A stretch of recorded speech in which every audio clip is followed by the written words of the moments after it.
वे लोग झूठ आते कहते आप मेरे कुछ हो, और मैं सच्चाई से कहता हूं कि आप मेरे जीजा के जीजा हैं।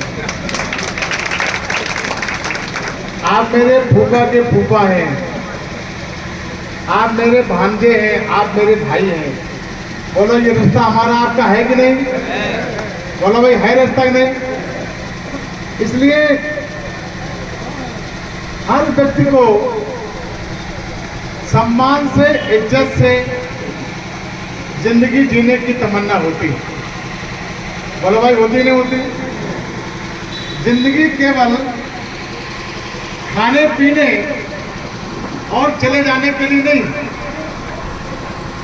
जिंदगी केवल रजाने खिड़गा करके, पेट भर करके, दूसरों की गुलामी करके, उनके हाथ जोड़ करके, अपने को नगण्य समझ करके जिंदगी जीने का कोई मतलब नहीं है। जिंदगी जिंदा दिली का नाम है।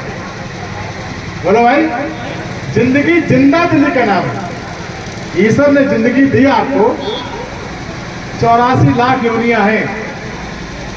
जब हम लोग सांप, बिच्छू, घोड़ा, गधा रहे होंगे, तब हम लोगों ने ईश्वर से प्रार्थना की होगी कि एक बार तो इंसान बना दो। क्यों?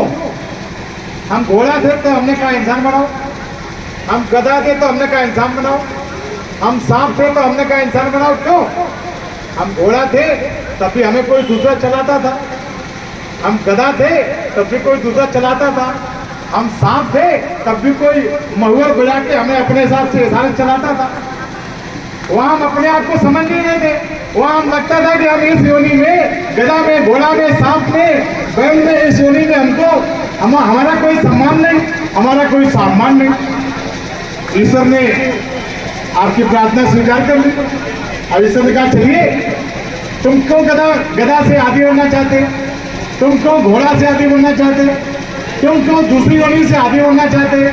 तो आपने भगवान के सामने खड़े होकर कहा तो मैं भी एक बार मूंछों पर ताव देकर, चौड़ी छाती करके, मान सम्मान इज्जत की, सम्मान की इज्जत की, गौरव के सम्मान की एहसास करना चाहता।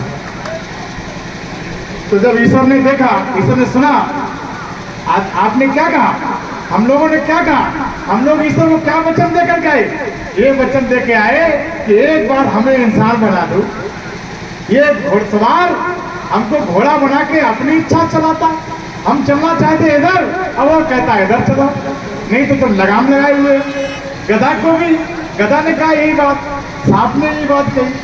तो ईश्वर से कहा हम लोगों ने कि एक बार हम भी इज्जत की जिंदगी जीना चाहते हैं, सम्मान की जिंदगी जीना चाहते हैं, गौरव की जिंदगी जीना चाहते हैं, इसलिए हम इंसान बनना चाहते हैं।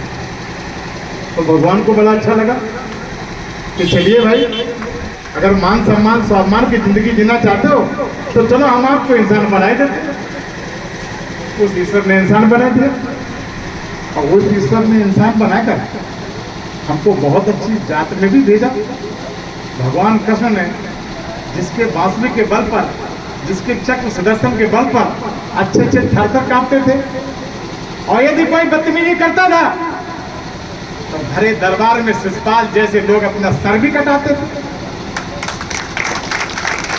अगर कोई वहां जरूरत करता था उनके अपमान की, तो सुदर्शन चक्र में वो ताकत थी कि भरे दरबार में जहाँ पूरा कौरव दल था, पूरा यादव दल था, वहां भरे दरबार में शिषपाल की गर्दन कटी चली गई। तो इस प्रकार के मान सम्मान की जिंदगी जीने का वादा करके आए हम लोग, और उस परम परमात्मा ने कहा कि तुम इज्जत की जिंदगी जीना चाहते हो तो ऐसे कुल में भेजता हूँ जिस कुल में आन मान शान का एक इतिहास रहा। और हम आ गए उस कुल में, जन्म ले लिया। और हमने जब जन्म लिया हमारे पुरखों ने, तो हमारे पुरख के राजे महाराजा थे, हमारे पुरखे दरबार चलाया करते थे, रुक्मणी, उरावर, भारौल, सब में आपको जानकारी है। हम उन पुरखों की संतान है जो घोड़ों पर सवार होकर के अपने घोड़ों के टापों से, जिनके घोड़ों की टापों से लोग थर-थर कांपते थे, दरबार चलाया करते थे।